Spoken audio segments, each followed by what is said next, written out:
All right, folks, this is Keith and you're watching Barbara's Auto Help. Well, the 2011 Ford F-150 is back. I do have this door off for a reason. There's a very good reason I have this door off. I'll show you right here. It's got a broken ground wire. See that wire right there? And it's actually broken down this way as well. A lot of times, it's very common for wires to break inside this loom right here where the door opens and shuts. These wires bend a lot, so it's very common for wires to break there. I had previously made a temporary repair to this, but it has since broken. So the actual piece that I need to attach is way up here. There's not enough length on this to actually attach it, and I couldn't do it with the door in the vehicle. And in a lot of instances, you need to take the door out anyway and disassemble this to gain access to the wiring so that you can actually make a better repair. So that's what we're going to be doing today. And I will say also, it's not a bad idea. Actually, I would recommend wearing nitrile gloves. I can't find my gloves, so I'm not wearing gloves in this episode here, so just FYI. Now, I want to bring your attention to a couple things on this connector here. You have a little latch right there. You can see on the other side, this area right here kind of looks like a hinge. It is a hinge.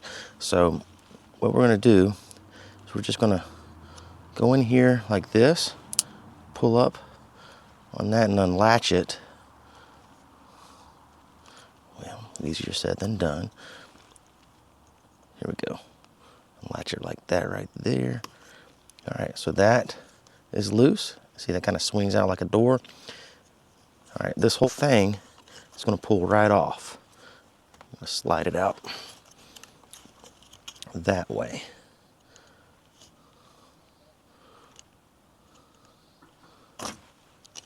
Just like that. Now you do want to pay attention to the orientation that this was placed on the connector before you take it off, because it needs to go right side up when going back together. That way you can actually latch this. If it were upside down, you wouldn't be able to latch it. Now you see, this rubber is all one piece. So you can take this rubber and kind of slide it back like this and get to the wire you need to get to. And this is it right here. Now, I'm going to be splicing in a wire. I'm going to cut this about right there. I'm going to make a solder as close as possible to the connector because there's not a lot of bending that happens right at the connector here. The further out you get from the connector, the more that this assembly bends.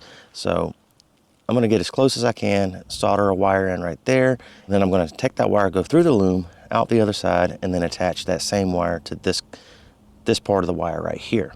Now, it would really be best if I could just repin this thing. If I could just take this out and repin another wire in there and then reattach it further into the door there. We're not going to go that far with this, and we're just working with what we have today. So this is how we're going to make this repair today. All right, so we're going to go ahead and snip our wire about right there. And we're going to strip that. There we go. All right, so we got a length of wire here, and it's roughly the same gauge as the ground wire that we're trying to repair there. If anything, if you can't get the right size, I would at least advise go up a size if you can't get the right size there. So this is just a little bit larger, not much, but it will do. Let's go ahead and strip this.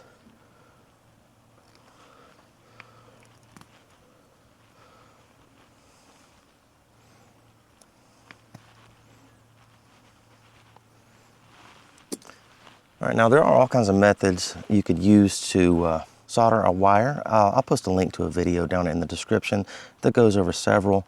I'm using the slip-in method on this one here, and then I'll give it a little twist. So we're going to go ahead and thread those wires straight into each other like that. I'll give it a little twist there, not much.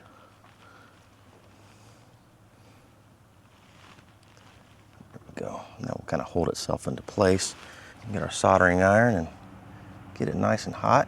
So I'm just going to break in right here and reiterate that it's very important that you wear gloves while you're doing this. You're going to be handling solder and other things, and it's just not good for you. Also, do this in a well-ventilated area. Do not breathe these fumes, and protect yourself overall. Wear protective eyewear, the whole 9 yards, guys. And it's not a bad idea. If you need to get a partner to help you keep the wire stable while you're soldering so that it doesn't bend everywhere, get you a partner. It's fine.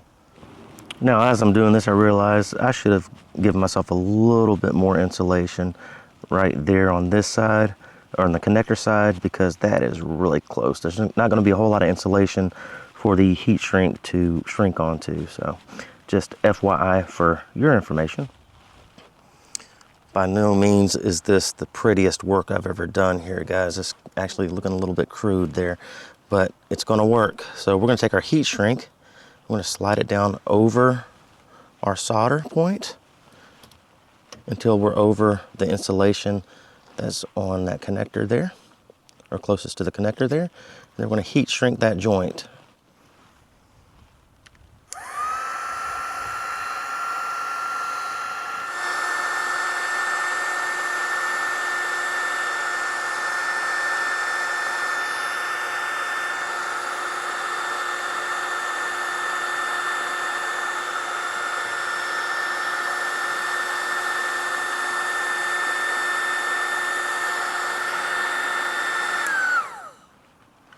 Well, it looks like that crude solder job that I did right there actually looks professional after I put the heat shrink tube on it, but we know otherwise.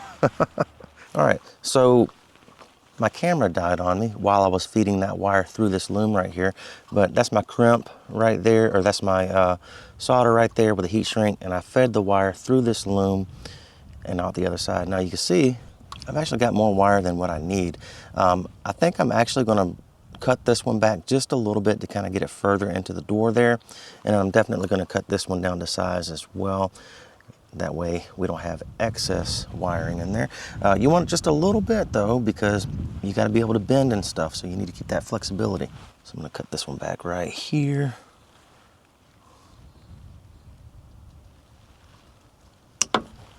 And I think I'm going to cut this one right about here. Let's go ahead and strip them back. There we go. All right, now, before you get too froggy, put your other heat shrink tube on there, because once you solder these two together, you're not going to be able to get your heat shrink on. Ask me how I know that. I'm going to do the little slip-in method on this one as well. All right, there we go. Let's go ahead and solder this.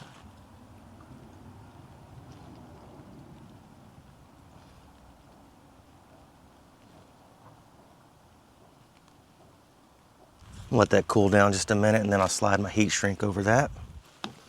Let's go ahead and slide our heat shrink into place there.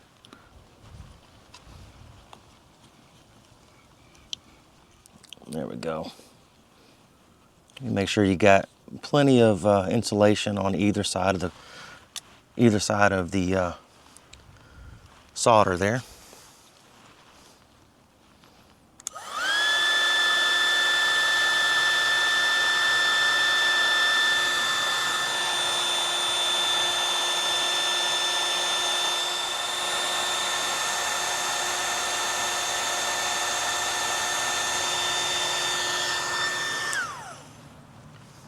And there we go. And we got good contact on either side there, and it's well insulated and no wires exposed. All right, let's go ahead and tape this back up here. And I'm using electrical tape. If you got some Coroplast tape, actually, that would be better for this. You just want to make sure that your wires don't get chafed and stuff, and keep them all together. I'm not going to apply electrical tape up in this area right here. You want your wires free and flexible, so. All right, there we go. All right, now, slide this back up on here. So let's check our work first. Make sure that's still connected. It is, it's good and strong. We'll give that one a tug too. Make sure it's, yeah, it's good to go.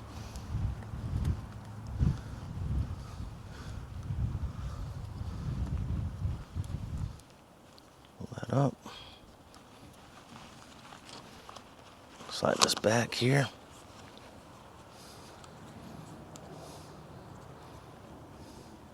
It does seem that this seal has loosened up just a bit with me doing that there. I'd imagine if I let it sit for a little bit, it would probably go back to its original shape there. Let's go ahead and slide this back up in there. All right, let's go ahead and slide this in.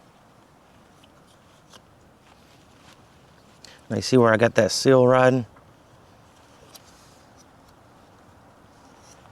Let's go ahead and close that up.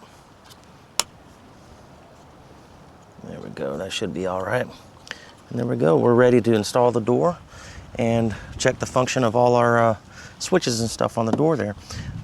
Unfortunately, I won't be able to show you this door going back on. I'm still waiting on my partner to show back up to put the door back on. But that's it in a nutshell, guys.